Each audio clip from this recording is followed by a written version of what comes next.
Xocalı hadisəsindəki kimi çox baxırdı, özünü çıxışdırmırdı. Orada körpələr, qadınlar, uşaqlar həmişə deyirdi ki, müharibə olsa mən gedəcəm.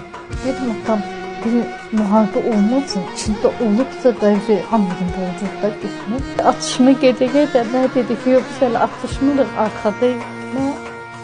Amma eşidirdim, telefondan eşidirdim ki, o atışmanın içindədir. Noyabrın 6-sında axırıncı danışığım oldu. Mən onunla danışdım ki, haradasan? Dedim, yaxşı bir yerdə yadım. Demədi uşaq. Çünki orada icazə vermədilər danışma. Dedim, ən yaxşı bir yerdə. Məndən bu qayda başladı. Geçsəm, mənim dalımca ağlam. Başımın sahibində bir tutar.